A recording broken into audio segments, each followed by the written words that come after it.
कहना चाहते हैं। हम सबकी पहचान है, हम पूर्वांचल से। हमारे बारे में कहा जाता है हम न गलत सहते हैं न सुनते हैं, प्रतिकार करते हैं और लड़ते हैं। बहुत सारे लोग मुझसे कहते हैं आप लड़ती कैसे नहीं, तो उनसे हमेशा पलट के कहती हूँ मैं जिस बाप की बेटी हूँ और पूर्वांचल से आती हूँ, पूर्वांचल के लोग डरते नहीं है, पूर्वांचल के लोग मुकाबला करते हैं। आज देश जिन परिस्थितियों से गुजर रहा है और उसका उल्लेख यहाँ पर हुआ, जिस तरह से भाई को भाई से लड़ाया जा रहा है, जिस तरह से वैमनस्य बोला जा रहा है, जिस तरह से बेरोजगारी, महंगाई, आर्थिक मंदी है, जिस तरह से महिलाएं असुरक्षित हैं, जिस तरह से घरों में जहरीला पानी पहुंच रहा है और जहरीली हवा में आपको सांस दी जा रही है, वक्त आ गया है कि पूर्वांचल मन बनाए। और जिस दिन आप मन बना लेंगे, आप तख्ता पलट के रहेंगे, आप भविष्य सुधार करेंगे। दिल्ली में पूर्वांचल का साथ पाकर एक गजब की सरकार थी 15 साल, और वो दिल्ली का स्वर्णिम काल था। उसके बाद लोग आए, उनकी सरकारें बनी, बीजेपी की सरकार है। जुमलों के अलावा, हवाई दावों के अलावा कुछ नहीं है। तो मैं आप सबसे आग्रह करूंगी, और सुधांशु भाई से जब मुलाकात हुई तो मैंने उनसे कहा हम जो भी कर सकते हैं पूर्वांचली होने के नाते तो बिल्कुल, लेकिन जो भी हम कर सकते हैं यहाँ पर अपनी भूमिका में, वो हम बिल्कुल करेंगे। भाई देवेंद्र यादव जी हमेशा अग्रसर रहते हैं सबको साथ में लेकर चलने के लिए। मैं आप सबसे गुजारिश करती हूँ, आप सबसे प्रार्थना करती हूँ और ये कहती हूँ कि एक बार फिर से पूर्वांचल का परचम लहराएगा, और वो तब लहराएगा जब आप कांग्रेस के हाथों को मजबूत करेंगे। तो जरूर मन बनाइए, वो करिए। और जैसा कि अभय भाई ने कहा, चिवड़ा दही के बीच में जो खड़ा होता है वो पाप कर रहा है, वो पाप ज्यादा देर में नहीं करूंगा। बहुत बहुत धन्यवाद। जय हिंद, जय कांग्रेस, जय पूर्वांचल। हमारे मध्य में आदरणीय पप्पू यादव साहब बैठे हैं। राजेश रंजन जी उर्फ पप्पू यादव एक हस्ती है, और हस्ती इस महीने में है कि देश में कहीं भी पप्पू यादव जाएं, लोगों को संबल मिलता है। एक आवाज है गरीबों के लिए, मजलूमों के लिए, खासकर पूर्णिया क्षेत्र और बिहार में तो है ही है, दिल्ली में भी इनकी बड़ी पहुंच है। ऐसे में एक धारदार चमकदार आवाज हमारे बीच में आदरणीय पप्पू यादव जी के लिए जोरदार ताली बजाएं, और उनसे आग्रह करूंगा कि हमें अपना संबोधन में आदरणीय पप्पू यादव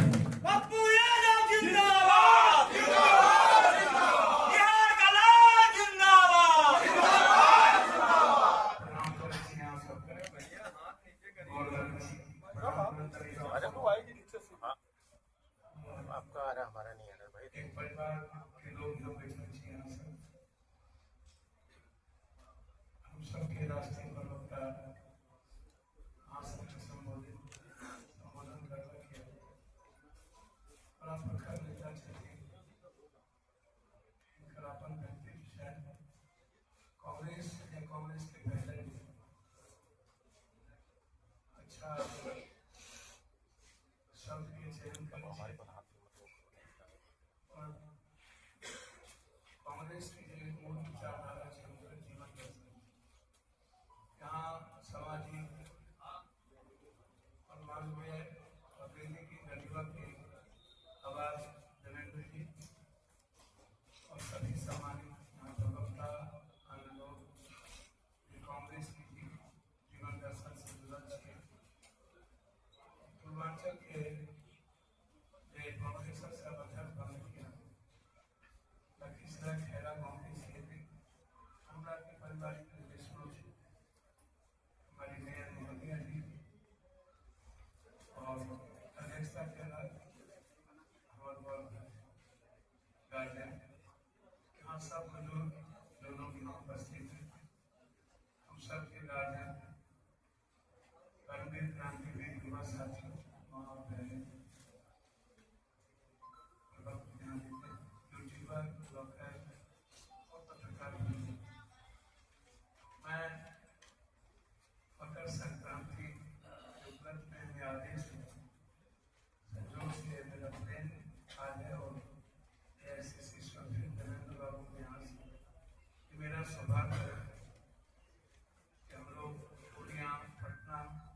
आज उस भवन में हम पहली बार आए हैं जहाँ बहुत सारे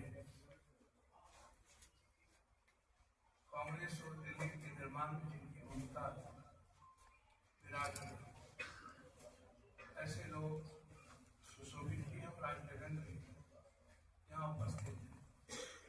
मैं सिर्फ इतना कहना चाहूँगा, हम लोग वसुधैव कुटुंब के भाव में मकर संक्रांति को मनाते हैं, जिसका अभिप्राय आध्यात्मिक, वैज्ञानिक और सामाजिक जीवन से जुड़ा हुआ है। भले ही आज इसका मूल्यांकन राजनीतिक रूप से अधिक हो गया, लेकिन मकर संक्रांति का जो भाव है वो सार्वभौमिक, वो सर्वधर्म संभाव से है, वो संकट से के भाव से है, वह विराट है। इसमें विज्ञान भी है, इसमें अध्यात्म भी है, मानवीय मूल्य भी है और सामाजिक आधार भी। लोहड़ी, पोंगल, मकर संक्रांति, जब आप आदिवासी की भी जाएगा उसका एक अलग प्रारूप है।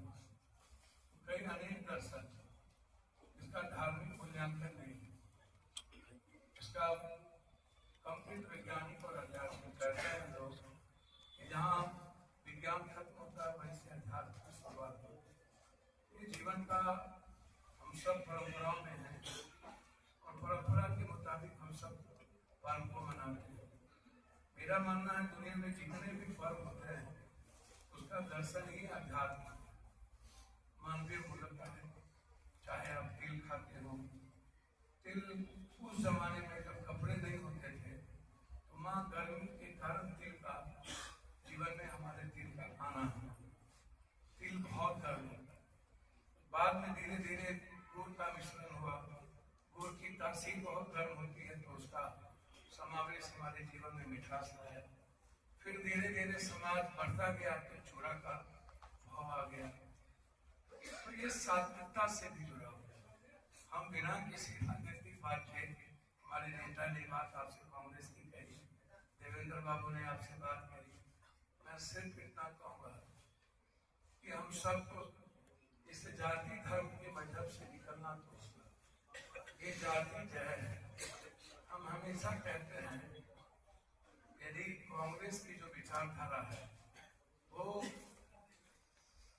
चाहे वो गांधी हो, सुभाष चंद्र बोस हो, भगत सिंह हो, चाहे हमारे बिहार में जो सामाजिक परिवर्तन और दर्शन की बात है, इसमें गुरु गोविंद भी हैं, इसमें धर्म की महाभारत की भी भूमिका है, माता कृष्ण की भूमिका है, राष्ट्रकवि लिखकर हैं, विद्यापति कवि हैं, रेणु अशोक है, हमारे कई सारे वीर बांकुरा सूरी हैं, हमारे शून्य की शुरुआत करने वाला भारत बिहार है, आर्थिक आजादी की शुरुआत करने वाला बिहार है। तो बिहार का परिवर्तन जो है वो पूरी दुनिया में है। बिहार एक दर्शन है, विचारों का, आध्यात्मिकों का, साहित्यों का। इसीलिए अंत में सिर्फ हम इतना जरूर कहें कि पूर्वांचल का मतलब है उसकी जीने की, उसकी आर्थिक सामाजिक राजनीति। उसको पूर्वांचल को आप यूज मत कीजिए, पूर्वांचल हमेशा से यूज होता है। जिन्होंने भी इस नई परंपरा को शुरुआत की है और सही माने में पूर्वांचल के ही जीवन में आत्मसात है। कहीं एक पर्व होता है पूर्वांचल सभी दर्शनों को अवलोकन करते हैं, चाहे छठ हो, चाहे काली की पूजा हो, दुर्गा की हो, चाहे सरस्वती पूजा हो, आगे में सरस्वती की पूजा है, सात सरस्वती है। हमारे जीवन के भीतर का जो संपूर्ण विकास है उसी को लेकर के। तो गरीबी का सबसे बड़ा कारण खिचड़ी काहे का है? गरीबी के कारण और सात्विकता के कारण। दही चूड़ा से एक बार खाने के बाद हमारा मन खुश हो जाता है और फिर हम उसमें मिडिल क्लास और आम आदमी के जीवन में आना सबसे इम्पोर्टेंट है। यहाँ जितने लोग हैं पूर्वांचल के सब लोग मिडिल क्लास और गरीब लोगों में से, हम लोग बहुत बड़े लोग तो हैं नहीं। हम देवेंद्र जी से आग्रह करेंगे कांग्रेस जिस तरीके से पूर्वांचल को हृदय की गहराइयों अधिकारियों से रेस्पेक्ट करता था। आज पूर्वांचल का नेतृत्व दिल्ली में मिथिला मैथिली के लोग करते हैं। इसमें मैंने देखा क्यों पूर्वांचल के लोग बीजेपी के साथ हैं। उसमें मिथिला मैथिली का जो संघर्ष रहा है या आवाज रहा है, उनके नेतृत्व का ख्याल आपको रखना, क्योंकि यहाँ पर मैंने देखा कि वह नेतृत्व ज्यादा अग्रसर आगे बढ़े और वो प्रभावित करता है सारी चीजें। तो मैं सिर्फ इतना आपसे अंतिम में कहूँगा कि आप बहुत ही पार्टी है, हीरा की परख जोड़ी करता है और कई जोड़ी यहाँ बैठे हुए हैं। मैं सिर्फ इतना ही कहूँगा, आपके आपने अच्छे लोगों को बनाया, टीम अच्छी हो। यहाँ हमारे बहुत सारे लोग राष्ट्रीय प्रवक्ता हैं, दीपक जी भी हैं, हमारे भाई पहले से कांग्रेस को कभी नहीं छोड़ना है। ये इन लोगों का सम्मान, अभी मैं बचपन से मैं इस तकलीफ को देखता हूँ कि कांग्रेस को सबने छोड़ दिया, ये लोग कुछ लोग कांग्रेस को नहीं छोड़ते। उसका रेस्पेक्ट दुनिया में हो।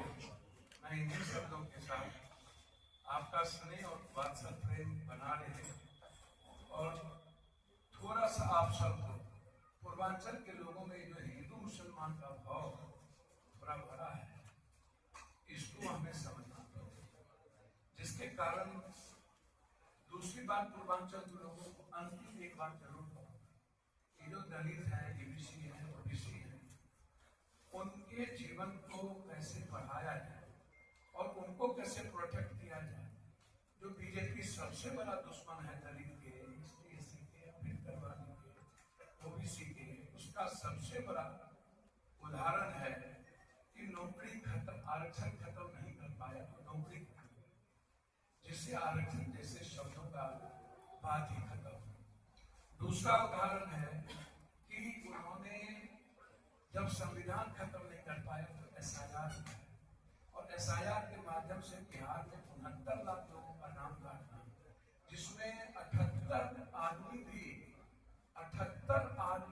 जिसमें बाहरी नहीं मिली, वह बोल नहीं पाए और 69 लाख EBC ST SC के लोग का नाम कटा और 27 लाख जो नाम जुटे वो नाम SC EBC ST SC में से 90% नाम है। तो आपको यह समझना पड़ेगा कि वो संविधान को कैसे करना चाहिए। तीसरा जो अंतिम है मनरेगा की हत्या जिस तरीके से उन्होंने की, मनरेगा एक अधिकार था हर जाति के गरीब के लिए, जिसमें कोई मूल्यांकन नहीं था, ये नहीं था कि वो ओबीसी दलित ST SC हो, चाहे वो कोरोना हो, चाहे वो बाढ़ हो, तूफान हो, जब कभी मानवीय जीवन संकट में रहता था तो मनरेगा मनमोहन सिंह जी और सोनिया गांधी जी, मैं आज भी कह रहा हूँ, आज सोनिया गांधी जी लड़ने के लायक उनकी उम्र और अवस्था रहती ना तो नरेंद्र मोदी को नानी याद दिला देता उस आयरन लेडीज में मैं उनको सैल्यूट करता। 10 साल भारतीय कांग्रेस के इतिहास में दुनिया में जितनी यातनाएं राजीव जी के बाद सोनिया जी और उस परिवार पर पड़ी है, उतना संघर्ष राहुल गांधी और प्रियंका गांधी, सोनिया गांधी से बड़ा संघर्ष इस भारत में कोई नहीं कर सकता है। अटल जी होते दिक्कत नहीं थी, एक ऐसा आदमी आया है जिनको न तो संविधान से मतलब है, न तो मूल्यों से मतलब है, न तो इतिहास से मतलब है, न तो मानवीय आदर्श से मतलब है, न सामाजिक सरकार है। वो सिर्फ गलत तरीके सत्ता को दी और अंत में उन्होंने मनरेगा की हत्या कर दी और ये हत्या इस देश के करोड़ों करोड़ दलित आदिवासी गरीब का थी। तो बीजेपी ने पूर्वांचल को कैसे मारा है ये मैंने आपको बताया। बस इससे ज्यादा मैं आपसे कुछ नहीं कहूंगा। आज जिसकी सरकार बनी है सबसे ज्यादा हमला पूर्वांचल के लोगों पर देखा शुरू कर दिया और मैं धन्यवाद दूंगा देवेंद्र जी को, उन्होंने घर तोड़ना शुरुआत किया, उन्होंने हमला को शुरुआत की और आप सड़क पर यह आपने पूर्वांचल के लिए किया, हमारे बिहार के लिए किया है, इसको हमें याद रखना पड़ेगा और इस लड़ाई को प्रोफेसर साहब आपको बढ़ाना होगा, नहीं तो पूर्वांचल का इतिहास खत्म होगा और बीजेपी पूर्वांचल को कभी सम्मान नहीं। इन्हीं शब्दों के साथ आपका आभार, अभिनंदन, आशीर्वाद बने रहे ताकि मैं एक अच्छा इंसान हमेशा रहूं और देश के हर गरीब के लिए मेरा कोई लेना देना राजनीति से नहीं है। मैं बिल्कुल संसदीय जीवन में 7 बार दुनिया के हिस्ट्री में, वर्ल्ड की हिस्ट्री में दोबारा नहीं होता है। हमारे यहाँ इस बार बड़ी बड़ी पार्टी का जमानत है, कोई नहीं, एक भी जमानत नहीं बची, इंडिपेंडेंट एमएलए नहीं बन पाता है। 25 में 91 के बाद 40 साल के बाद जहां मेरा जात नहीं है, 2 लाख पे ज्यादा पूर्णिया में नहीं है, वहां पर पप्पू यादव को बनाना भी आपकी देन है, आपकी कृपा बना दे। आप सबको प्रणाम करता हूँ, आदाब सलाम करता हूँ। नमो बुद्धाय, जय भीम, जोहार गी, अस्सलाम वालेकुम, शुक्रिया। हमारे बीच में मीडिया कम्युनिकेशन के चेयरमैन अनिल भारद्वाज जी आए हैं। पहले भी अध्यक्ष ने कहा था कि उन सबको बुला लिया जाए, हमने अनाउंस भी की थी। एक बार जोरदार ताली बजा दीजिए अनिल भारद्वाज जी के लिए। और अब मैं जिनके लिए हम सब प्रतीक्षित थे, हमारे नेता जिन्होंने पूर्वांचल के दुख दर्द को बहुत नजदीक से आपके साथ किया है, चाहे बादली विधानसभा की भी बात करते हैं तो वहां पूर्वांचल 40% लोग वहां पूर्वांचल के अकेले बादली विधानसभा में बसता है।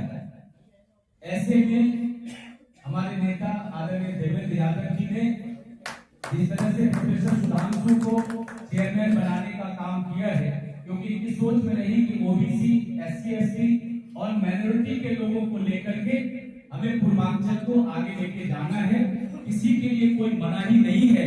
इससे पहले जो आपके बीच में आए, मैं एक शेर पढ़ता हूं जो देवेंद्र जी से मेल खाता है कि जो खानदानी रईस हैं वो मिजाज रखते हैं नरम अपना, तुम्हारा लहजा बता रहा है तुम्हारी दौलत नई नई है। ये बीजेपी की के लिए मैं कह रहा था। आए आदरणीय माननीय देवेंद्र यादव जी, दिल्ली प्रदेश कांग्रेस कमेटी के अध्यक्ष, हमारा मार्गदर्शन करें, हमें संबोधन करें, पूर्वांचल के विषय में अपनी बात कहें। आदरणीय देवेंद्र यादव जी के लिए जोरदार ताली बजाकर उनका अभिनंदन और स्वागत करें।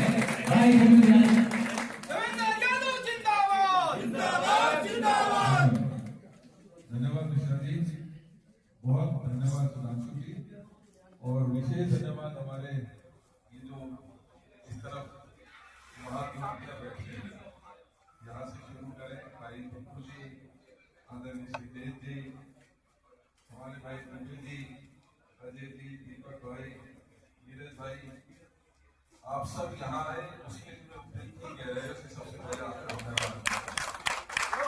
और आज अगर इस मंच पर इतनी सारी विभूतियां हमारी पूर्वांचल की बैठी है, तो इसका मतलब तय है कि दिल्ली में तो बदलाव हो गया है।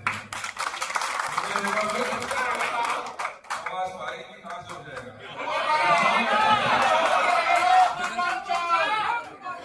पूर्वांचल एकता, पूर्वांचल एकता। देखिए